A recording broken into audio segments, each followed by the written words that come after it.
Hello दोस्तों, मैं कमल कुमार आपके अपने YouTube चैनल कृष्णा क्लासेस में हार्दिक स्वागत करता हूं। दोस्तों, जैसा कि आप लोगों को पता होगा कि अभी हाल ही में उत्तर प्रदेश पुलिस का नोटिफिकेशन आया हुआ है और उत्तर प्रदेश पुलिस के अनुसार अगर आप सिलेबस की चर्चा करते हैं, सिलेबस में आपका जीएस एक महत्वपूर्ण योगदान रखता है और उसी जीएस के क्रम में हम लोग आपके लिए निःशुल्क क्लासेस लेके आए जिसमें आपको थियरी भी कराई जाएंगी और थियरी के साथ साथ आपके लिए प्रैक्टिस बैचेस भी लाए जाएंगे। तो उसी क्रम में दोस्तों आज हम लोग शुरू करते हैं अपनी मॉडर्न हिस्ट्री का पार्ट। और मॉडर्न हिस्ट्री में भी पहला जो हमारा पॉइंट होगा वो हमारा यूरोपीय कंपनियों का भारत में आगमन। तो आइए दोस्तों हम लोग शुरू करते हैं अपना पहला पॉइंट जो होगा आधुनिक भारत का इतिहास।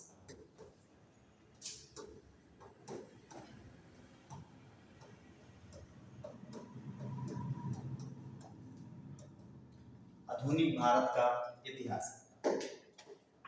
दोस्तों, आधुनिक भारत का इतिहास जो आपके यहाँ समय की अगर हम लोग चर्चा करते हैं तो आधुनिक भारत के इतिहास का जो प्रारंभ माना जाता है वो आपके यहाँ लगभग 15वीं सदी से माना जाता है। अभी 15वीं सदी से क्यों माना जाता है? तो ये 15वीं सदी जिस समय हमारे भारत में मध्यकालीन युग का शासनकाल या आप कह सकते हो दिल्ली सल्तनत में आपके यहाँ लोधी वंश का शासनकाल चल रहा था या आपके भारत में राजाओं का शासनकाल था। उस दौरान आपके यूरोप की चर्चा करते हैं यूरोप में, तो यूरोप में आपके यहाँ पुनर्जागरण काल की स्थापना हो चुकी थी या यूरोप में आपके यहाँ कंपनियों की स्थापना हो चुकी थी या यूरोप में जो आपके यहाँ देश थे वो डेवलपमेंट की ओर जा रहे थे, वैज्ञानिक सोच की ओर उनका विकास हो रहा था। तो इसी क्रम में आप देखते हैं कि आपके यहाँ यूरोप में कंपनियों की स्थापनाएं की जाने लगी। अब कंपनियों की स्थापनाएं की जाएंगी तो उस क्रम में आपके यहाँ जितनी सारी कंपनियां थी, यूरोप के जितने सारे देश थे, सब बढ़ चढ़कर उस कंपनी के उद्घाटन में या कंपनी को शुरू करने में आगे आने लगे। और इसी क्रम में जब हम देखते हैं कि इन लोगों को उस कंपनी में उत्पादन के लिए कच्चे माल की आवश्यकता होती थी। कंपनी में कोई भी प्रोडक्ट आपको बनाना है तो आपको कच्चे माल की आवश्यकता होगी और कच्चे माल के लिए इनको निर्भर होना पड़ता था आपके एशिया के, भारत, चाइना या आपके मध्य एशिया के देशों के ऊपर। और इसके लिए ये लोग जब भारत के साथ में जब व्यापार करते थे तो इनके दो मार्ग हुआ करते थे। अब वो दो मार्ग क्या है वो हम लोग थोड़ा सा मैप के माध्यम से देखते हैं भैया। तो मैप में जब हम लोग देखते हैं तो ये हमारा वर्ल्ड मैप होता है और वर्ल्ड मैप जैसा कि आप लोगों को पता होगा ये पूरा का पूरा क्षेत्र हमारा एशिया महाद्वीप का होता है। कहाँ तक का क्षेत्र? तो यहाँ पे रसिया के पास में यूराल और काकेशस पर्वत वगैरह के क्षेत्र होते हैं यहाँ पे। और इसके बाद ये वाला ऊपर का जो पार्ट होता है ये हमारा होता है यूरोप महाद्वीप। ये मध्य वाला पार्ट हमारा होता है अफ्रीका महाद्वीप। इस ओर आते हैं ये हमारा होता है उत्तर अमेरिका महाद्वीप और ये होता है हमारा दक्षिण अमेरिका महाद्वीप। और इसी के साथ साथ एक छोटा सा यहाँ पे होता है हमारा ऑस्ट्रेलिया महाद्वीप। अब देखिए दोस्तों, जैसे आपको बताया कि सबसे पहले जो आपके यहाँ पुनर्जागरण काल की स्थापना हुई या लोगों का विकास हुआ, मानव जाति का सबसे ज्यादा विकास हुआ, मानव के द्वारा क्रिएटिव कार्य किए जाने लगे या मानव के द्वारा वैज्ञानिक कार्य किए जाने लगे, तो पहले काम आपके शुरू हुए थे यूरोप में। तो कंपनियों की स्थापना भी कहाँ पे की जाएगी? यूरोप में ही की जाएगी। लेकिन चूंकि ये पूरा का पूरा क्षेत्र आपका ठंडा क्षेत्र है या पूरे के पूरे आपके उत्तरी ध्रुव का जो क्षेत्र है पूरा का पूरा बर्फीला क्षेत्र है, बर्फीला क्षेत्र होने के लिए यहाँ पे या बर्फीला क्षेत्र होने की वजह से यहाँ पे आपकी कृषि बहुत बड़ी मात्रा में नहीं हो पाती थी। और चूंकि कंपनियों में कोई भी सामान का उत्पादन करना है तो उसके लिए आपको कच्चे माल के ऊपर निर्भर रहना पड़ेगा। अब उसके लिए जो यूरोप के लोग आपके भारत के साथ जो व्यापार किया करते थे वो आपके एक ऐसे मार्ग हुआ करता था तुर्की के पास से आते हुए ये लोग ईरान होते हुए इधर से आपके आकर के एशिया के क्षेत्रों में चाइना और इंडिया जैसे देशों के साथ में व्यापार करते थे। एक मार्ग तो इनका ये हुआ करता था व्यापारिक मार्ग और दूसरा मार्ग ये लोग यहाँ से सीधा आते थे आपके भूमध्य सागर में और इसके बाद यहाँ से जहाजों के माध्यम से अपने सामानों को लेके आते थे यहाँ मिस्र की सीमावर्ती क्षेत्रों तक। फिर जहाजों से सामानों को उतारते और फिर उसको बैलगाड़ी या जो उस समय साधन थे उसमें से लाद करके इतनी दूर, चूंकि ये स्थल भाग था तो यहाँ पे स्थल भाग वाले साधन के माध्यम से स्थल भाग में ले जाते, फिर इसको ये लाल सागर होता है, लाल सागर होते हुए यहाँ से ये लोग अरब सागर होते हुए ये लोग पहुंचते थे इंडिया के क्षेत्रों में। तो आपके जो व्यापार चलते थे वो व्यापार आपके इंडिया के साथ में दो मार्ग से हुआ करते थे। एक मार्ग था आपका पूरा तरीके से स्थल मार्ग, दूसरा मार्ग था पहले जलीय मार्ग, फिर स्थलीय मार्ग, फिर जलीय मार्ग। लेकिन इनमें जो नुकसान इनको सबसे ज्यादा हुआ करता था वह इनको जलीय मार्ग से हुआ करता। रीजन क्या था कि इसमें आपके जो भी माल यहाँ से लादे, एक बार जहाजों में लादे, फिर से उसको उतारेंगे स्थल भाग में, फिर से बैलगाड़ियों के माध्यम से या किसी दूसरे माध्यम से उसके लाद करके फिर से स्थल भाग में चलेंगे, स्थल भाग से फिर से जलीय भाग में उतरेंगे, फिर ये पहुंचेंगे इंडिया। इसमें इनको पैसे का भी दोहन बहुत होता था, उसके साथ साथ समय की भी बर्बादी इनकी बहुत हुआ करती थी। तो इसलिए ये लोग ज्यादा रूट जो पकड़ते थे भैया, वो रूट ये लोग यही वाला पकड़ते थे। कौन सा? तो स्थल मार्ग वाला क्षेत्र। लेकिन इसी के बीच में एक घटना हो जाती है, और वो घटना क्या होती है? तो घटना होती है आपके यहाँ समय होता है 1453 ईस्वी का समय होता है 1453 ईस्वी का समय। एक क्षेत्र आपका हुआ करता था उस दौरान जिसे कहा जाता था कुस्तुनतुनिया। कुस्तुनतुनिया प्रांत या कुस्तुनतुनिया क्षेत्र हुआ करता था, जो उस समय था कहाँ पे? तुर्की में था, आज भी है आपका तुर्की में ही है, इस्तांबुल में पड़ता है। अब क्या हुआ भैया, इस कुस्तुनतुनिया के ऊपर आपके जो मध्य एशिया के क्षेत्र हैं जिसमें आपके अरब क्षेत्र का नाम आता है, अरब क्षेत्र के लोग या अरब क्षेत्र के व्यापारी क्या कर लेते हैं, इस कुस्तुनतुनिया क्षेत्र पर ये लोग अपना एकाधिकार कर लेते हैं या इस क्षेत्र पर ये लोग बैठ जाते हैं। अब जब इस क्षेत्र पर बैठ गए तो आप देखिए यहाँ पे जब हम लोग मैप पे देखते हैं ये आपका सऊदी अरबिया वगैरह होता है, ये आपका यूएई वगैरह होता है, ये आपकी जो अरब कंट्रियां थी इनका अधिकार कहाँ तक हो गया? तो यहाँ तुर्की तक हो गया, अर्थात यहाँ पे कुस्तुनतुनिया पे हो गया। अब ये लोग क्या किए भैया, ये वाले रास्ते को ये लोग पूरी तरीके से ब्लॉक कर दिए। ब्लॉक क्यों किए? तो ये ब्लॉक इसलिए किए कि जब हम ये वाला रास्ता इनका ब्लॉक कर देंगे यूरोपियों का, तो इनका संबंध टूट जाएगा किससे? इंडिया से। जब इंडिया से इनका संबंध टूट जाएगा तो इंडिया से जो भी ये लोग सामान खरीदते हैं, चाहे वो मसाले हों, चाहे वो सूती वस्त्र हो या जो और भी व्यापार किए जाते थे, जब इनको यहाँ से सामान नहीं मिलेगा तब ये क्या करेंगे भैया? तब ये सामान हमसे लेंगे। अब हम सामान कहाँ से लाएंगे? तो हम लाएंगे इंडिया से खरीद करके, इंडिया से सस्ते दाम में खरीदेंगे, ला के हम यहाँ एकत्रित करेंगे अपने अरब देशों में, और फिर अरब देश से हम इनको ले जाकर बेचेंगे यूरोप वालों को। तो इससे हमें डबल फायदा होगा। अब फिर यूरोप वालों को लगा कि यार हमें ये वाला रास्ता पकड़ना चाहिए, भूमध्य सागर वाला रास्ता। तो यहाँ पे एक देश है आपका इटली, एक देश है आपका इटली, और इटली में एक क्षेत्र है आपका वेनिस। वेनिस के कुछ व्यापारी थे और इन व्यापारियों ने भैया आपके लाल सागर के क्षेत्रों पर पूरा एकाधिकार प्राप्त कर लिया। यहाँ पे इन्होंने कहा भैया कि इन क्षेत्रों से अगर कोई व्यापार करेगा तो वो व्यापार केवल और केवल इटली करेगा या केवल और केवल आपके वेनिस व्यापारी करेंगे। तो अब यूरोप वालों के लिए पूरा का पूरा रास्ता क्या हो चुका था? तो यूरोप वालों के लिए पूरा का पूरा रास्ता बंद हो चुका था व्यापार करने के लिए। अब कंपनियां इनके यहाँ बनी पड़ी हैं, कंपनियों में कच्चा सामान नहीं इनको बनाने के लिए, तो बनाएंगे क्या? कच्चा माल इनके यहाँ मिल नहीं रहा है। तो अब ऐसे में इनको आवश्यकता हुई कि यार हमें किसी भी तरीके से, क्योंकि हमारा स्थल भाग पूरी तरीके से अवरोधित हो चुका है, या स्थल भाग पर किसी दूसरे का अधिकार है, एक पर अरब का अधिकार है, एक पर वेनिस के अधिकारियों का या वेनिस के व्यापारियों का अधिकार है, तो ऐसे में हमें क्या करना चाहिए? तो ऐसे में हमें एक नए रास्ते की खोज करनी चाहिए। और इसमें क्या हुआ? इसमें आपके पूरे यूरोप के देश आते हैं नए नए रास्ते की खोज में, और जिसमें आपके दो देश सबसे अग्रणी रूप में आते हैं, और उन दो देशों में नाम क्या होता है? तो उन दो देशों में नाम होता है आपके, एक का नाम आता है पुर्तगाल का। तो जैसे आप लोग यूरोप में आते हो भैया तो ये क्षेत्र आपका हुआ करता है पुर्तगाल, और दूसरा क्षेत्र आपका हुआ करता है ये स्पेन का। एक क्षेत्र आपका पुर्तगाल का, दूसरा क्षेत्र आपका स्पेन।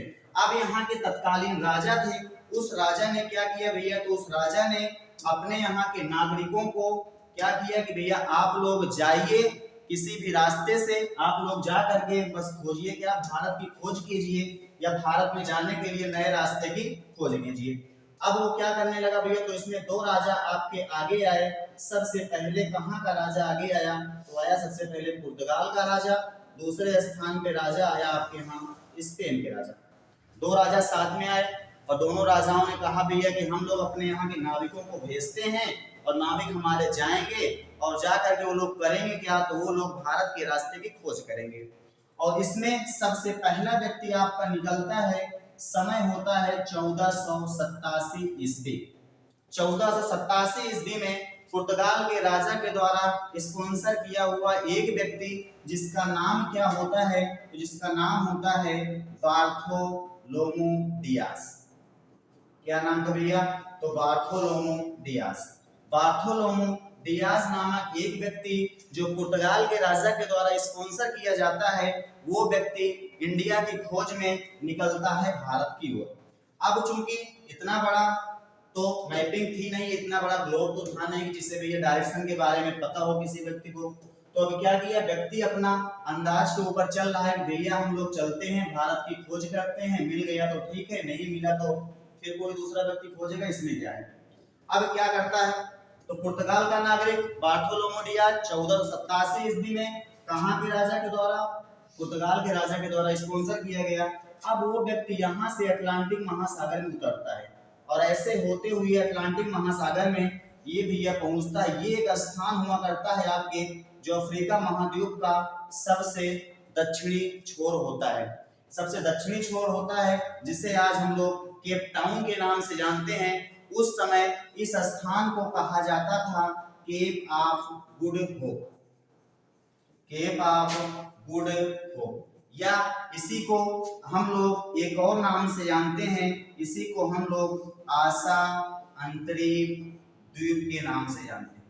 अब व्यक्ति निकला कौन है, बार्थोलोमू डियास। अटलांटिक महासागर होते हुए ये व्यक्ति अफ्रीका महाद्वीप के सबसे दक्षिणी छोर केप ऑफ गुड होप पर पहुंचता है। अब यहाँ पहुंचने के बाद ये व्यक्ति भैया देखता है कि आपके पूरा का पूरा जिस ओर इसकी निगाहें जा रही हैं, चारों तरफ इसको केवल और केवल जल ही जल दिख रहा है। तो इसको लगा कि यार शायद हमने गलत रूट पकड़ लिया है, अर्थात इंडिया इस दिशा में है ही नहीं है। अब ये व्यक्ति क्या किया भैया, यहाँ से बेबस होकर के ये व्यक्ति पुनः लौट जाता है।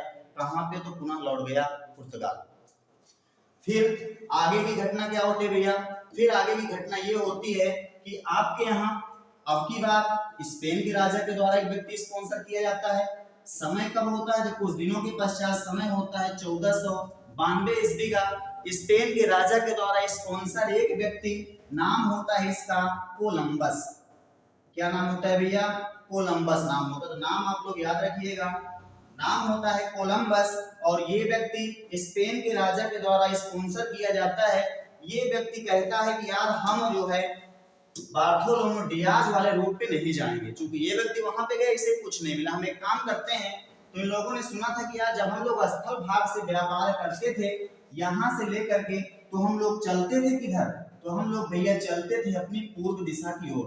तो इसको लगा कि यार पृथ्वी हमारी गोल है, ये बताया जाता है पृथ्वी हमारी गोल है और हम जाते थे पूर्व की ओर। तो हम एक काम करते हैं, हमें जाना है पूर्व की ओर, लेकिन हम अगर पश्चिम की ओर जाएंगे, पृथ्वी हमारी गोल है, तब भी हम पहुंचेंगे जाकर के इंडिया की ओर। तो इस व्यक्ति ने कहा कि हम लोग क्या करते हैं भैया, हम लोग इधर चलते हैं। तो स्पेन से निकला ये व्यक्ति बार्थोलोमू डियास के मार्ग पर ना चल करके ये व्यक्ति अपने पश्चिम छोर की ओर सीधा चलता चला जाता है। और कुछ दिनों की यात्रा करने के तत्पश्चात ये व्यक्ति एक तटीय क्षेत्रों पर पहुंचता है। और जिस तटीय क्षेत्रों पर पहुंचता है, इस व्यक्ति को लगता है कि यार हमने इंडिया खोज लिया, लेकिन एक्चुअल में वो इंडिया होता ही नहीं है। इस व्यक्ति ने के द्वारा जो खोजा गया क्षेत्र था, वो आपका ये तटीय क्षेत्रों को खोजता है, जो आज अमेरिका का तटवर्ती क्षेत्र कहलाता है।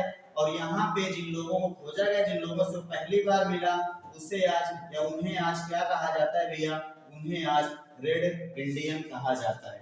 तो इस तरीके से हम लोग जानते हैं कि 1492 ईस्वी में कोलंबस नामक व्यक्ति जो स्पेन के राजा के द्वारा स्पॉन्सर किया जाता है, वो व्यक्ति निकलता है इंडिया की खोज में, लेकिन अंततः वो पहुंच कहाँ जाता है, अमेरिका में। तो अमेरिका की खोज किसके द्वारा की गई, तो वहां पे हम लोग बताते हैं किसके द्वारा की गई, तो वहां पे की गई आपके कोलंबस के द्वारा। तो यहाँ पे पहला चीज भी आपको क्या बताया था, पहला बताया 1487 में कहाँ के राजा के द्वारा, पुर्तगाल के राजा के द्वारा। भेजा गया व्यक्ति कौन था भैया? तो ये था आपका बार्थोलोमू डियाज। क्या नाम होता है? बार्थोलोमू डियाज। फिर अगला क्वेश्चन इसमें से क्या पूछता है भैया? पहला व्यक्ति 1487 में निकलता है, पुर्तगाल का नागरिक होता है और बार्थोलोमू डियाज नाम होता है। ये व्यक्ति कहां तक पहुंचता है? तो ये व्यक्ति भैया पहुंचता है आपके अफ्रीका महाद्वीप के सबसे दक्षिणी छोर पर। और ये जो सबसे दक्षिणी छोर था इसका नाम क्या था, या हम इसे किस नाम से जानते थे? तो इसे हम लोग जानते थे केप ऑफ गुड होप के नाम से, या आशा अंतरिक्ष द्वीप के नाम से, आशा अंतरिक्ष द्वीप के नाम से। ठीक, इसके बाद कुछ दिनों के पश्चात समय आता है कब का? 1492 ईस्वी में। अब की बार कौन भेजा था? स्पेन के राजा के द्वारा भेजा गया व्यक्ति था। नाम क्या था इसका? तो इसका नाम हम लोग जानते हैं भैया कोलंबस। कोलंबस नामक व्यक्ति होता है, खोजने जा रहा था इंडिया, लेकिन ये व्यक्ति पहुंच कहां गया? ये व्यक्ति आपके तटीय क्षेत्रों पर पहुंच गया। और तटीय क्षेत्रों में पहुंचा कहां पे? तो बाद में इसे पता चला यार हम तो पहुंच गए हैं कहां पे? अमेरिका हम पहुंच गए हैं। और यहाँ के निवास करने वाले लोगों को क्या कहा जाता है भैया? तो यहाँ के निवास करने वाले लोगों को रेड इंडियन के नाम से जाना जाता है। तो दो व्यक्ति आपके असफल हुए भारत की खोज में, या निरंतर आपकी खोज जारी रही क्योंकि इनका व्यापार नहीं चल पा रहा था आपके यूरोपियों का। तो इसके बाद इसी क्रम में आपके यहाँ अब की बार फिर से पुर्तगाल के राजा के द्वारा एक व्यक्ति पुनः स्पॉन्सर किया जाता है। समय होता है 1498 ईस्वी। ये आपके लिए सबसे ज्यादा इंपॉर्टेंट होता है कि यहाँ से क्वेश्चन बहुत ज्यादा पूछे जाते हैं। 1498 ईस्वी में भैया किसके द्वारा भेजा जाता है? तो पुर्तगाल के राजा के द्वारा भेजा गया व्यक्ति होता है। और नाम क्या इसका होता है? तो इसका नाम होता है वास्को डी गामा। क्या नाम था भैया? Vasco D gamma. तो पहला क्वेश्चन, पुर्तगाल के राजा के द्वारा दूसरा व्यक्ति कौन भेजा जाता है? वास्को डी गामा भेजा जाता है। कब भेजा जाता है? 1498 में भेजा जाता है।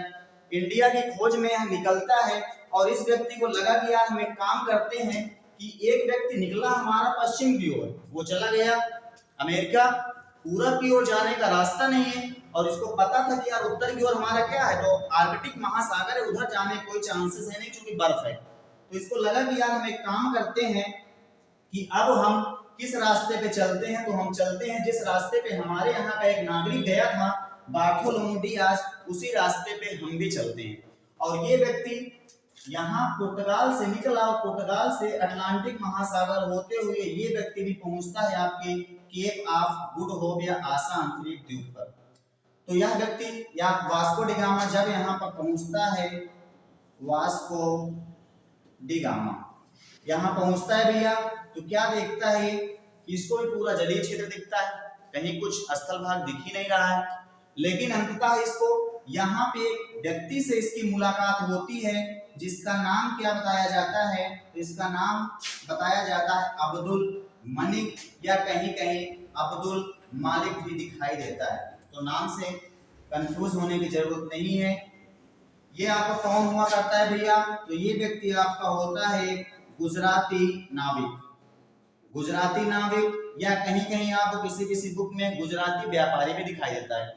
गुजराती नाविक या गुजराती व्यापारी वास्को डी गामा से मिलता है, और जब वास्को डी गामा से मिलता है तो वास्को डी गामा कहता है कि भैया हम यार इंडिया की खोज में बहुत दिन से भटक रहे हैं और इंडिया हमें जाना है। अब जब ये बातें सुनता है अब्दुल मलिक, तो इसको लगता है कि यार हमारे देश का वर्चस्व इतना बढ़ गया है कि एक यूरोपीय व्यक्ति हमारे देश की खोज में आया हुआ है। उसने कहा कि यार हम चल रहे हैं इंडिया की तरफ, जो कि व्यापार करने आए थे, व्यापार हमारा हो गया, हम इंडिया चलते हैं, चलिए आपको भी लिवा चलते हैं इंडिया। और ये व्यक्ति यहाँ से निकला और वास्को डी गामा के साथ में ये व्यक्ति यहाँ पे इंडियन ओशियन हिंद महासागर होते हुए ये व्यक्ति पहुंचता है भैया आपके केरला के पास में। और केरला में जिस स्थान पे पहुंचता है व्यक्ति, उस स्थान का नाम क्या होता है? तो उस स्थान का नाम होता है कालीकट बंदरगाह। क्या नाम था भैया? इसका नाम है कालीकट बंदरगाह। कालीकट बंदरगाह पर पहुंचता है, और जिस बंदरगाह पे पहुंचा तो उस समय वहां के राजा कौन हुआ करते थे? तो उस समय वहां के एक राजा थे, राजा जमोरिन। और राजा जमोरिन के दरबार में जब वास्को डी गामा पहुंचा तो इसका भव्य स्वागत किया गया, क्योंकि राजा जमोरिन को भी लगा कि यार हमारे यहाँ हमारे देश की वर्चस्व तो इतना बढ़ गया है, या हमारे राज्य में विदेशी मेहमान आया है, इसकी आवभगत करते हैं। और आवभगत करने में इसकी काफी खातिरदारी की गई। खातिरदारी करने के बाद कुछ दिनों के तत्पश्चात वास्को डी गामा भारत से वापस होने के लिए तैयार होता है। अब भारत से वापस होने के लिए तैयार हुआ तो हमारे भारत की संस्कृति है भैया कि जब कोई व्यक्ति हमारे यहाँ आता है तो हमारे पास जो कुछ भी होता है अपने पूरी आवभगत में जो भी हो सकता है हम लोग उसको देते हैं। उसके जाते समय हम लोग उसको समर्पित करते हैं, उसको देते भी हैं। अब उसी के परिणाम स्वरूप आज भी आपको पता हो केरला के क्षेत्रों में मसाला हुआ करता था, और उसी मसाले के लिए और सूती वस्त्र के लिए ही पुर्तगाली हमारे यहाँ आना भी चाहते थे, क्योंकि हमारे मसालों की जो भारत में हमारे मसाले पाए जाते थे, इन मसालों की यूरोप में मांग बहुत ज्यादा हुआ करती थी। अब ये मांग क्यों ज्यादा हुआ करती थी भैया? क्योंकि यूरोप में मसाले वगैरह होते नहीं थे और भारत के मसालों की मांग क्यों हुई? चूंकि वहां पे सबसे ज्यादा आपका जो क्षेत्र है वो ज्यादा से ज्यादा बर्फीला क्षेत्र है। अब बर्फीला क्षेत्र है, अनाज वहां पे बहुत बड़ी मात्रा में होगा नहीं, तो ज्यादातर व्यक्ति वहां पे जो हैं वो आपके मांसाहारी जीवन व्यतीत करते हैं। अब मांस वगैरह उनको संरक्षित रखने में भी मसालों की आवश्यकता होती है, उसको बनाने में भी मसालों की आवश्यकता होती है, तो इसलिए हमारे भारतीय मसालों की बहुत ज्यादा मांग थी यूरोपीय मार्केटों में, और उसी लिए पूरे के पूरे यूरोपीय जो भी आना चाहे भारत में वो केवल मसालों के लिए और सूती वस्त्रों के लिए आते थे। सूती वस्त्रों की जो हमारी डिमांड थी भैया, सबसे अच्छी क्वालिटी के सूती वस्त्र भी हमारे यहाँ बनते थे। या आप कह सकते हो कि जिस समय की हम लोग बात करते हैं इस दौरान तक हम आपकी पूरी की पूरी विश्व का लगभग 33% सामानों का उत्पादन केवल और केवल इंडिया में होता था। और आप देख लीजिएगा इसके बाद जब हमें छोड़ के गए हैं 1947 में ब्रिटिश, तब हमारा विश्व स्तर पे केवल 1% रेशियो रह गया है कि हम लोग 1% केवल उत्पादन कर रहे थे जब हमें ब्रिटिश छोड़ के गए थे। और जब आए थे वो लोग पुर्तगाली, तब हम लोग 33% चीजों का उत्पादन हम करते थे। मतलब विश्व स्तर की जो भी चीजें विश्व स्तर में उपयोग में लाई जाती थी उनमें सबसे ज्यादा चीजें हमारे यहाँ उपजाई जाती थी। और यही सब स्थितियां रही, यही सब इन्हीं सब कारणों की वजह से आपके यहाँ जो यूरोपीय कंपनियां भारत की ओर खींची हुई आई, वो सब यही सब कंडीशन थी भैया, इन्हीं सब कारणों की वजह से वो लोग हमारी तरफ खींचे हुए आए। अब चलिए हम लोग आते हैं अपने टॉपिक पे। तो आपको बताया भैया सबसे पहला व्यक्ति 1487 ईस्वी में पुर्तगाल का नाविक बार्थोलोमो डियास इंडिया की खोज में निकला और कहां तक पहुंचा? तो अफ्रीका के अंतिम छोर केप ऑफ गुड होप तक पहुंचा। उसके बाद ये इसके आगे नहीं पहुंच पाया। तो दूसरा व्यक्ति निकला स्पेन का नागरिक कोलंबस निकला। ये कहां पहुंच गया भैया? तो इंडिया की खोज में पश्चिमी छोर पर पहुंच गया, और पहुंच गया आपके जाकर अमेरिका में। खोजा इसने वहां के व्यक्तियों को हम क्या कहते हैं? रेड इंडियन कहते हैं। तीसरा व्यक्ति पुनः निकलता है 1498 में वास्को डी गामा, और ये व्यक्ति आता है बार्थोलोमो डियाज के रास्ते पर और ये पहुंचता है भैया केप ऑफ गुड होप पर। यहाँ पहुंचने के बाद इस व्यक्ति की मुलाकात होती है एक गुजराती नाविक अब्दुल मलिक से, और अब्दुल मलिक उस व्यक्ति को आपके यहाँ कालीगढ़ बंदरगाह पे या कालीगढ़ के क्षेत्र में जो राजा रहते थे जमोरिन, उनके यहाँ लिवा के आता है। अब राजा जी इसकी विदाई करते हैं भैया, भैया आप जाइए और आपका स्वागत है, भारत में आप आए। उसके बाद क्या करते हैं भैया, जमोरिन राजा जो होते हैं इसको उपहार देते हैं जाते समय। आप उपहार में देंगे क्या भैया? तो उस समय जो इनके पास था वही देंगे जिसके लिए आए थे। इनको लगा कि यार ये लोग हमारी मसालों की वजह से आए हैं, तो हम एक काम करते हैं इस व्यक्ति को हमें यार मसाला ही खूब दे देते हैं। और इनको खूब मसाला दिया, मसाला ही अपने जहाजों में भर कर लेके गया। और कहा जाता है भैया कि जब ये मसाले ले जाकर के वास्को डी गामा यूरोप में बेचा तो इसे अपनी कुल यात्रा का लगभग 60 गुना ज्यादा फायदा हुआ। कहने का मतलब कि इस व्यक्ति ने जितना अपनी पूरी यात्रा पे खर्च किया था, एक फ्री में मिली हुई चीज से, आप कह सकते हो उपहार में मिली हुई चीज से, इसे कुल 60 गुना फायदा हो गया। तो इतना फायदा देखकर अब जब यूरोप के और भी देश थे इसके पास पड़ोस वाले थे कि यार एक व्यक्ति गया था उपहार मिले, मसालों से इतना कमा लिया, तो हम लोग अगर वहां से व्यापार करने लगेंगे तो हम लोग बहुत रिच हो जाएंगे। और यही कारण है कि वास्को डी गामा को पुनः आपके यहाँ 1502 ईस्वी में वास्को डी गामा पुनः भारत की यात्रा पर आ गया, पुनः भारत यात्रा पर आया। और इसके बाद भैया 1503 ईस्वी में तो कंपनी का एक ग्रुप भी या कंपनी के कुछ मेंबर भी भारत में आ जाते हैं और आपके कोचीन में एक फैक्ट्री खोलते हैं या फैक्ट्री की स्थापना करते हैं। एक चीजें यहाँ पे आप लोग भैया ध्यान दीजिएगा, ये जो फैक्ट्री की बात की जा रही है ये किसी कंपनी की बात नहीं की जा रही है। मतलब यहाँ पे चाहे आपके पुर्तगाली आए हो, चाहे आपके डच आए हो, चाहे आपके ब्रिटिश आए हो, ये लोग यहाँ पे कोई कंपनी नहीं खोले थे, बल्कि ये लोग क्या किए थे, यहाँ पे जैसे आपके पूरा का पूरा भारत का क्षेत्र है, ये पूरे भारत के क्षेत्रों से जो किसान है, किसानों से सामानों को खरीदेंगे, किसानों से यहाँ से एक सामान लिया, यहाँ सामान लिया। अब इन सामानों को ये लोग ले जाकर भैया एक अपना बढ़िया, चूंकि उस समय इतनी बड़ी बिल्डिंग है तो बनेंगे तो बढ़िया से टीन सेट वगैरह डाल लिए और एक अपना वेयर हाउस बना लिए और इन सामानों को यहीं पे वो एकत्रित करते थे। बाद में सामान इकट्ठा हो जाता था तो इस सामान को जहाजों पे लादे और जहाजों पे लादने के बाद सीधा सीधा इसे एक्सपोर्ट कर देते थे और पहुंच जाता सामान कहाँ पे, पुर्तगाल। तो आप ये बात ध्यान में रखिएगा कि यहाँ पे कंपनी में या जो आपके यहाँ फैक्ट्री थी वो किसी का उत्पादन नहीं किया जा रहा था, बल्कि भारत से जो सामान खरीदे जा रहे थे, मसाले खरीदे जा रहे थे, सूती वस्त्र खरीदे जा रहे थे, उन सब का यहाँ पे स्टोर किया जाता था। अब ये प्रक्रिया आपकी चलती रही तो 1503 ईस्वी में आपकी पुर्तगाली ईस्ट इंडिया कंपनी ने यहाँ पे अपनी पहली फैक्ट्री लगा दी। यहाँ पे 1503 ईस्वी में अपनी पहली फैक्ट्री लगा दी।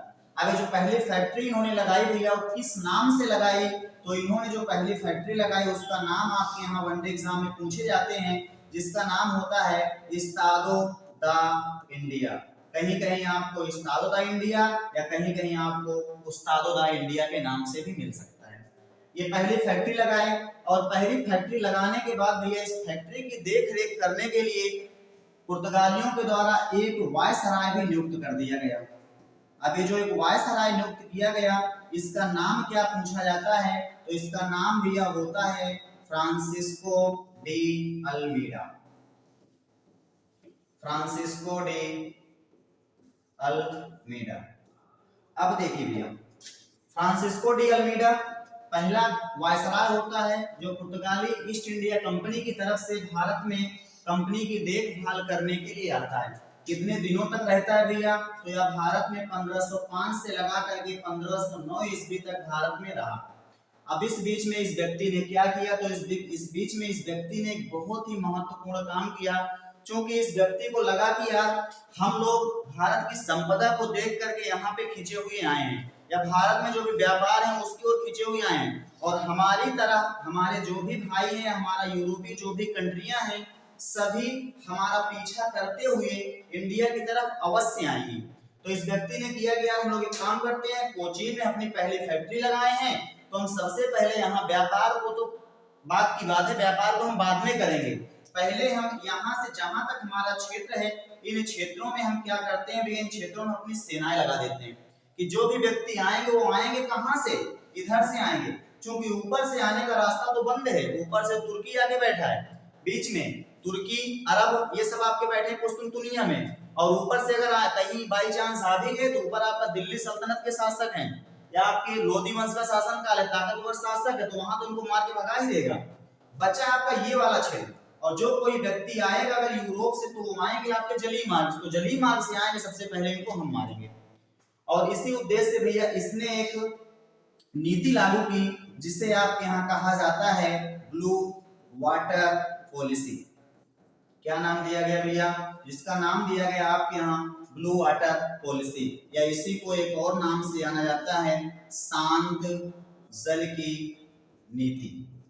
किस नाम से भैया, तो ब्लू वाटर पॉलिसी या शांत जल की नीति से के नाम से जाना जाता है। इसमें इसने क्या किया भैया, तो इसने व्यापार को बढ़ावा देने के लिए, या आप कह सकते हो कि कोई दूसरा देश आकर के भारत में अपने व्यापार को बढ़ा ना सके या इनको आकर के यहाँ डिस्टर्ब ना करे, इसकी वजह से आपके यहाँ फ्रांसिस्को डी अल्मीडा ने ब्लू वाटर पॉलिसी या शांत जल की नीति अपनाई।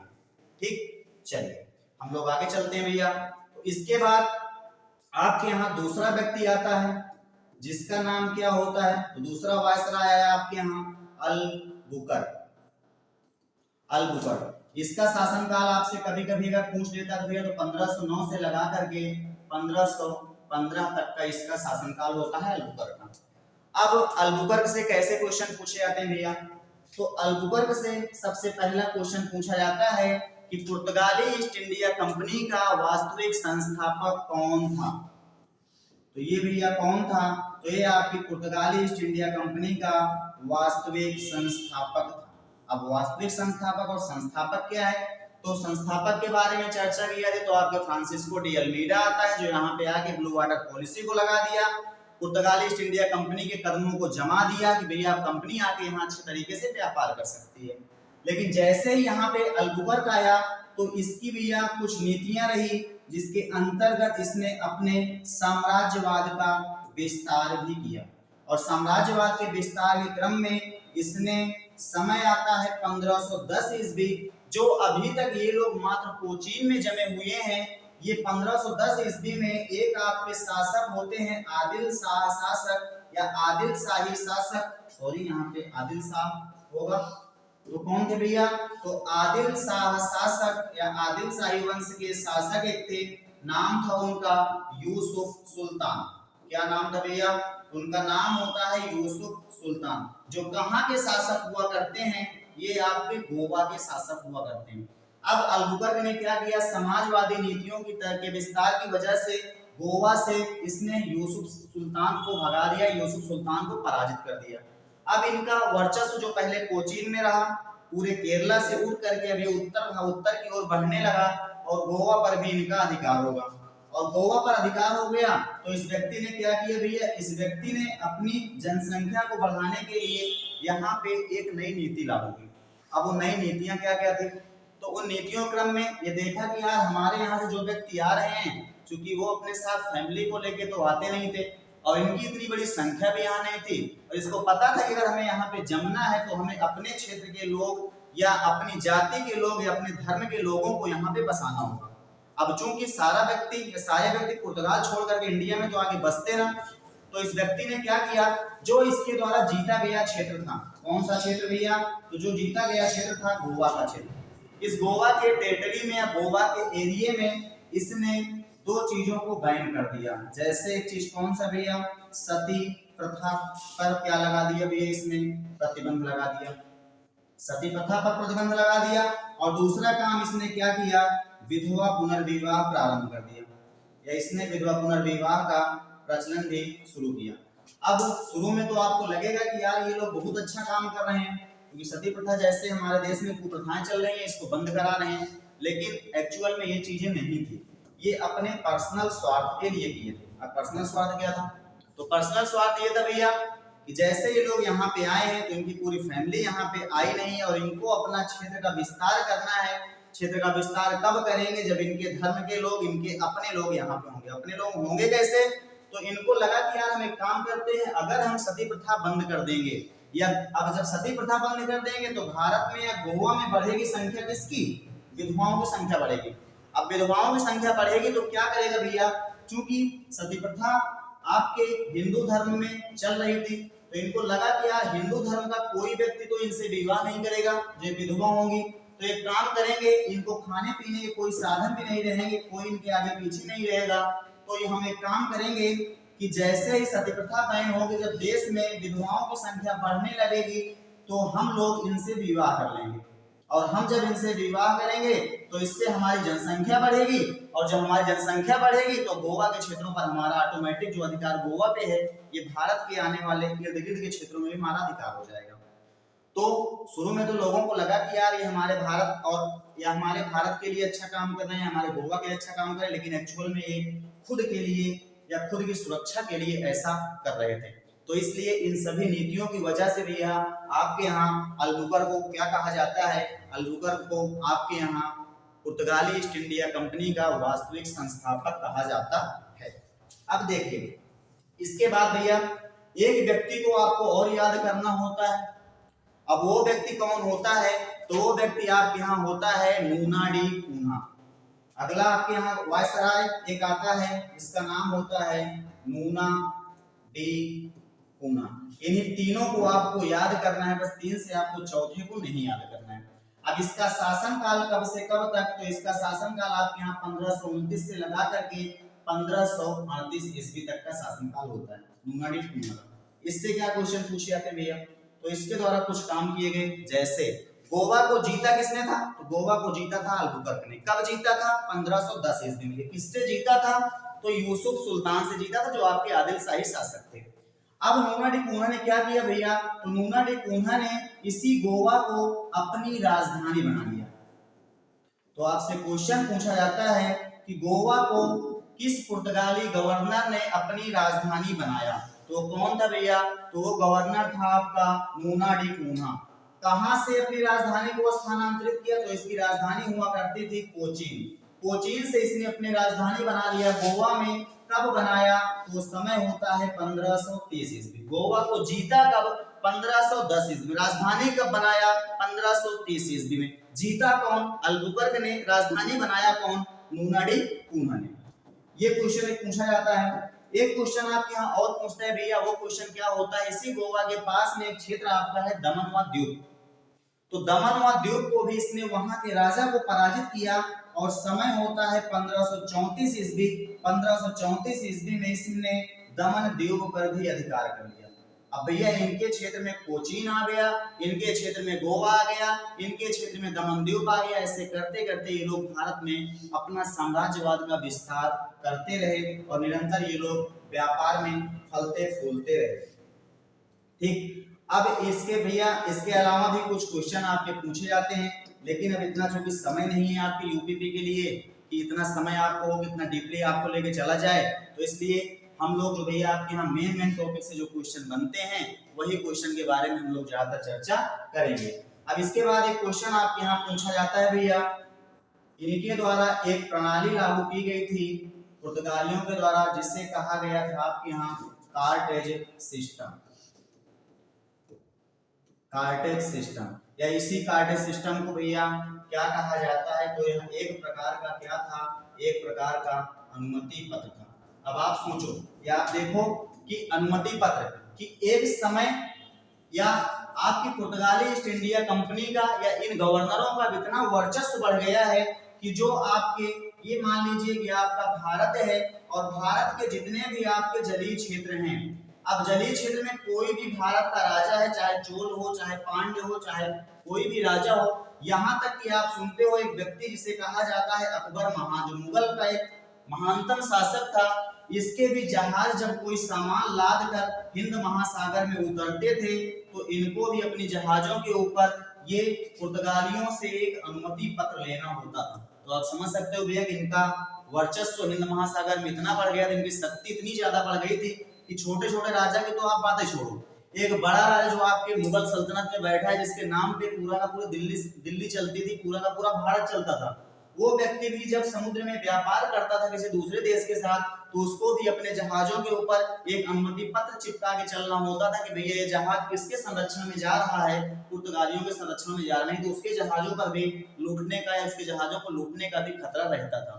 तो आप मान सकते हो भैया, तो कार्टेज सिस्टम क्या है भैया, तो कार्टेज सिस्टम आप कह सकते हो यह एक प्रकार का क्या है, तो यह एक प्रकार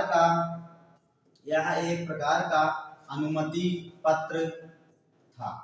अनुमति पत्र था। अब अनुमति पत्र क्या था भैया, तो अनुमति पत्र था आपके यहाँ व्यापार करने के लिए, क्या करने के लिए भैया, व्यापार करने के लिए एक प्रकार का अनुमति पत्र था, जो आपके भारत के समस्त राजा या कोई दूसरा व्यक्ति भी अगर व्यापार करने आ रहा है तो उस व्यक्ति को लगाना होता था अपनी जहाजों के ऊपर या अपनी नौसेना के ऊपर। ये क्वेश्चन हो गया। एक प्रणाली इनके द्वारा और फेमस थी भैया, वो फेमस क्या थी, तो एक प्रणाली आपके यहाँ पूछी जाती है और काफिला दस्ता, ये पूछा जाता है कि आपके यहाँ जो काफिला दस्ता प्रणाली थी यह इसके द्वारा लागू की गई थी। तो काफिला दस्ता या कहीं कहीं आपको काफिला व्यवस्था भी दिख सकता है, दोनों क्वेश्चन आपके यहाँ पूछे जाते हैं। काफिला दस्ता या इसी को काफिला व्यवस्था कहा जाता था। अब देखिए भैया, अब जो ये लोग कोई भी व्यक्ति मान लीजिए कोई भी राजा अपने भारत का वो हिंद महासागर में व्यापार करने जा रहा है, व्यापार करने के लिए उसको इन पुर्तगालियों को क्या देने पड़ते थे भैया, तो उस व्यापार के बदले इन पुर्तगालियों को टैक्स देने होते थे। क्यों टैक्स देने होते थे, तो उनको इसलिए टैक्स देना होता है भैया हम व्यापार करने जा रहे हैं हिंद महासागर में, और हिंद महासागर में आपका वर्चस्व है, तो आप हमारे जहाजों की सुरक्षा कीजिएगा, उसके बदले हम आपको टैक्स देंगे। अब जब ये भारतीय राजाओं को द्वारा टैक्स दिया जाता था तो उसी टैक्स से ये क्या करते थे भैया, उसी टैक्स से कुछ सैनिकों की नियुक्ति करते थे। और ये सैनिक क्या करते थे, तो जो कोई राजा व्यापार कर रहा है उस राजा के जहाज के साथ ये सैनिक चलते थे और उसी सैनिकों को क्या कहा जाता था, काफिला दस्ता। तो आप कह सकते हो कि व्यापारियों के साथ चलने वाली सैनिक टुकड़ी क्या थी भैया, व्यापारियों के साथ चलने वाली सैनिक टुकड़ी, इसे क्या कहा जाता था, तो यह व्यवस्था थी आपके यहाँ काफिला व्यवस्था। और कौन सी व्यवस्था थी, 10 आपके यहाँ कार्टेज सिस्टम क्या था भैया, तो एक प्रकार का अनुमति पत्र होता था जो राजाओं को या व्यापारियों को समुद्र में अगर वो व्यापार करने जा रहे हैं तो पुर्तगालियों से लेना होता था और उसके बदले जो देते थे टैक्स, उसी टैक्स से क्या करते थे, एक काफिला बनाते थे, अपने सैनिकों की टुकड़ी तैयार करते थे और वो टुकड़ी उस राजा के जो जहाज जा रहे हैं उन जहाजों की क्या करती थी, सुरक्षा करती थी।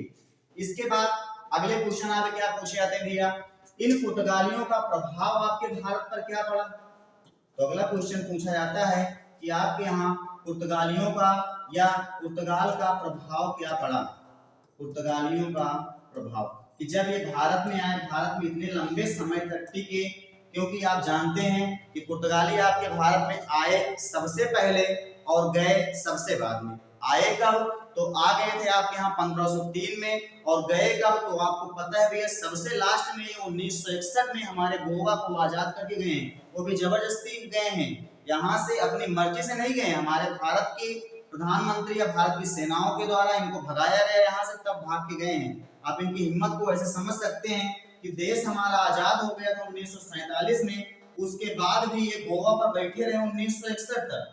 क्या कहते थे भैया, गोवा हमारा एक अभिन्न अंग है, मतलब ये कहाँ के हैं, यूरोप के, और आगे दावा कर रहे हैं इंडिया की जमीन पर कि हमारा एक अभिन्न अंग है। तो इनकी हिम्मत तो आप यहाँ से समझ सकते हो। तो उस समय क्या कंडीशन रही होगी, उसको भली भांति आप लोग एहसास कर सकते हो। पुर्तगालियों का प्रभाव क्या हुआ भैया, तो पुर्तगालियों के प्रभाव में सबसे पहला प्रभाव आपके यहाँ दिखाई देता है 1556 में। 1556 ईस्वी में पुर्तगालियों के द्वारा आपके यहाँ सर्वप्रथम कहाँ पे, तो गोवा के क्षेत्र में भैया एक स्थापित की गई आपके यहाँ क्या, प्रिंटिंग प्रेस, प्रिंटिंग प्रेस स्थापित की गई, प्रिंटिंग प्रेस स्थापित की। उसके बाद भैया इन्हीं पुर्तगालियों के द्वारा आपके भारत में क्या लाया गया, तंबाकू लाया गया। चूंकि आपके भारत का कोई व्यक्ति तंबाकू से वाकिफ नहीं था, किसी व्यक्ति को तंबाकू के बारे में पता ही नहीं था कि तंबाकू होती क्या है। दूसरी चीज क्या है भैया, इन्हीं के द्वारा आपके यहाँ गन्ना भी लाया गया, गन्ने की खेती भी इन्हीं के द्वारा की जाने लगी। इसके बाद भैया और क्या लाए भारत में, मक्का वगैरह भी लेके आए। मक्के के साथ साथ और क्या लेके आए, तो ये लोग आलू वगैरह की जो आपके यहाँ कृषि की जाती है, ये सब किसकी देन है, तो ये सब आपके यहाँ पुर्तगालियों की देन है, या पुर्तगालियों की वजह से ही हमारे यहाँ इन सभी चीजों के बारे में लोगों को जानकारी मिली और बाद में इन सभी का बड़े स्तर पे हमारे यहाँ उत्पादन किया जाने लगा। इसके बाद जो हमारा अगला टॉपिक होगा वो हम भैया देखते हैं कि भारत में जो हमारी कंपनियां आई, उन कंपनियों के आगमन का क्रम क्या होता है। जैसे अभी तक हम लोग पढ़े किसके बारे में, पुर्तगाली के बारे में।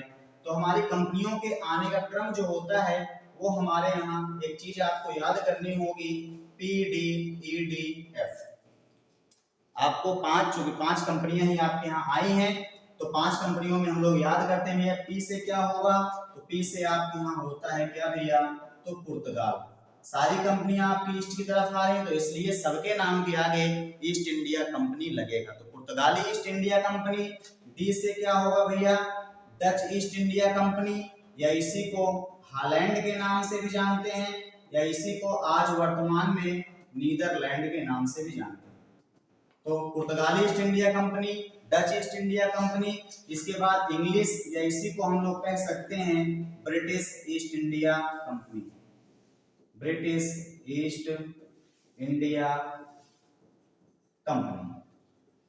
इसके बाद आपकी कौन सी आएगी भैया, ये आपकी आएगी डेनिश, जिसे हम लोग किस नाम से, तो इसे हम लोग डेनिश या डेनमार्क के नाम से भी जानते हैं। और सबसे लास्ट में आपके यहाँ आए कौन, सबसे लास्ट में आपके यहाँ आए फ्रांसीसी, या जिसे हम लोग फ्रांसीसी ईस्ट इंडिया कंपनी के नाम से जानते हैं। तो पहला कौन सा आया था भैया, तो आपके यहाँ पुर्तगाल आया, पुर्तगाली ईस्ट इंडिया कंपनी आई। दूसरा आपके यहाँ कौन आए, दूसरे आपके यहाँ डच आए, इन्हें डच ईस्ट इंडिया कंपनी या हॉलैंड या नीदरलैंड कहा जाता है। तीसरे आपके यहाँ कौन आए, तो ब्रिटिश आए। चौथे आपके यहाँ कौन आए, डेनिश आए। और पांचवे कौन आए आपके यहाँ, फ्रांसीसी आए। अब इसमें आज जो हम लोग चर्चा किए भैया, उन चर्चा किसकी किए, तो हम लोग चर्चा किए पुर्तगाल की। और पुर्तगाली हमारे यहाँ आए कब, तो पुर्तगाली हमारे यहाँ आए 1503 ईस्वी में। या कभी कभी यहाँ से क्वेश्चन आपके और पूछे जा सकते हैं, इन सब का क्रम भी पूछा जा सकता है। क्रम के साथ साथ आपके यहाँ एक चीज और पूछी जा सकती है भैया, वो क्या पूछा जाएगा, वो आपसे पूछा जाता है कि यार जो कंपनियां आपकी आई भारत में, इनकी स्थापना कब हुई, और ये कंपनियां आपके भारत में आई कब, या भारत में आई तो अपनी पहली फैक्ट्री कहाँ लगाई। तो इन सब में आप एक कॉलम बना लीजिएगा और कॉलम में ही यहाँ पे लिख लीजिएगा। सबसे पहले यहाँ पे क्या लिखेंगे भैया, यहाँ पे आपकी कंपनी हो जाएगी, और कंपनी के बाद यहाँ पे दूसरा आप क्या लिख सकते हो, स्थापना। तो स्थापना है भैया भारत में तो आगे करेंगे नहीं, स्थापना इनकी इन्हीं के देश में हुई है। और भारत में आगे क्या करेंगे, तो भारत में आगे फैक्ट्री की स्थापना करेंगे। तो यहाँ पे आप क्या लिख सकते हो, यहाँ पे आप लिख सकते हो फैक्ट्री, या ऐसा लिखिएगा प्रथम फैक्ट्री। ठीक भैया। अब देखिए सबसे पहले हम लोग देखते हैं किसके बारे में, सबसे पहले हम लोग देखते हैं पुर्तगाली ईस्ट इंडिया कंपनी या पुर्तगाल ईस्ट इंडिया कंपनी कब आई। तो इसकी स्थापना आपकी हो गई थी 1498 ईस्वी में।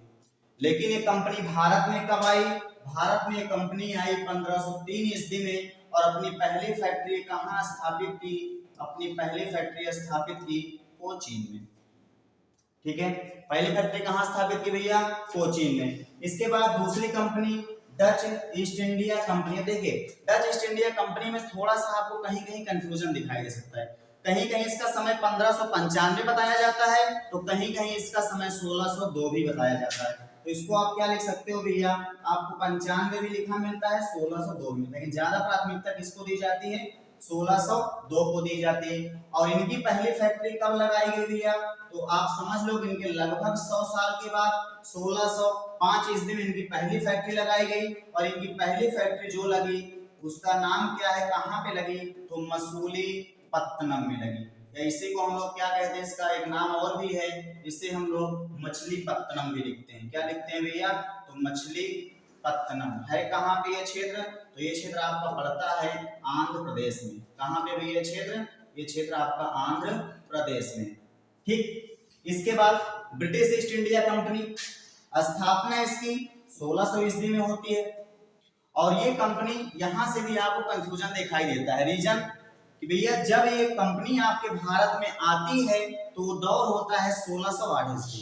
शासक आपके बैठे हैं मुगल शासक जहांगीर, और जहांगीर इसको पहली बार में कंपनी खोलने की इजाजत नहीं देता। इसको मनसबदारी व्यवस्था के अंतर्गत मनसबदार इसे बना दिया गया, 400 का मनसब दे देता है। लेकिन ये व्यक्ति क्या करता है, उसी मनसबदारी व्यवस्था के अंतर्गत एक छोटी सी फैक्ट्री या किला बना लेता है।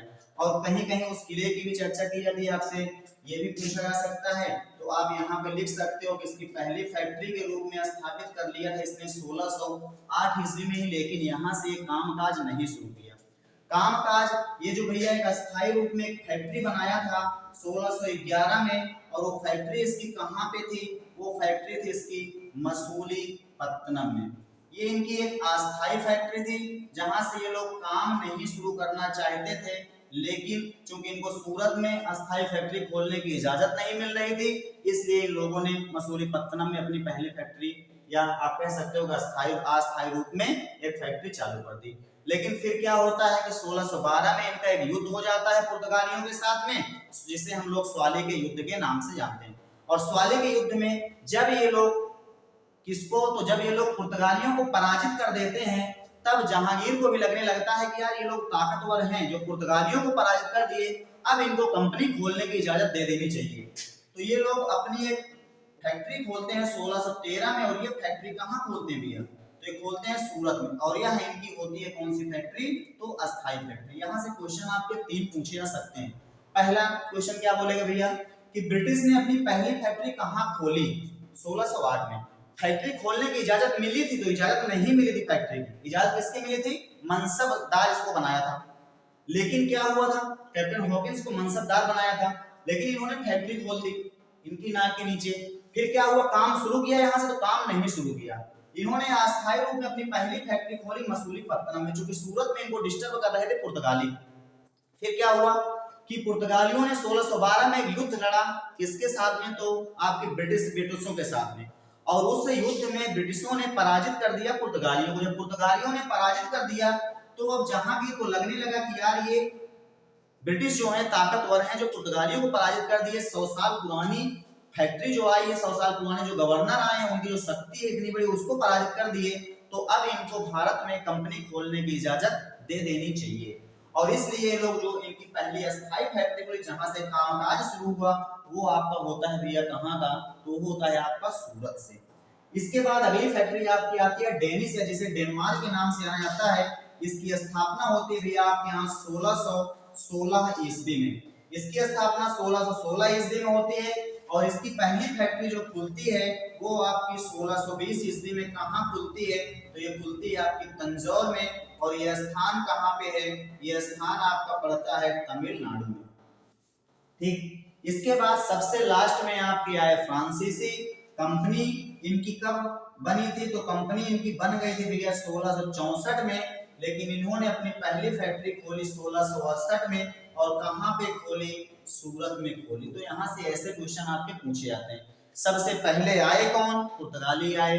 कब आए, 1498 में वास्को डी गामा आया था, लेकिन फैक्ट्री के रूप में ये लोग कब आए, तो 1503 में आए। कहाँ पे पहली फैक्ट्री लगाई, कोचीन में लगाई। फैक्ट्री की स्थापना कब हुई, 1498 में। दूसरा आपका डच आए थे 1595 में, या 1602 में फैक्ट्री की स्थापना हुई थी। भारत में पहली फैक्ट्री कब लगी, 1605 में। कहाँ लगी, मसूलीपट्टनम में। तीसरे आए कौन भैया, ब्रिटिश आए। 1600 में स्थापना हुई, 1608 में इनको मनसबदार बनाया गया, लेकिन इन्होंने आप जहांगीर को के न चाहते हुए भी इन्होंने कंपनी की स्थापना कर ली, लेकिन कामकाज नहीं शुरू किया। बाद में 1611 में इन्होंने मसूलीपट्टनम में अपनी फैक्ट्री स्थापित की, जो इनकी अस्थायी फैक्ट्री थी।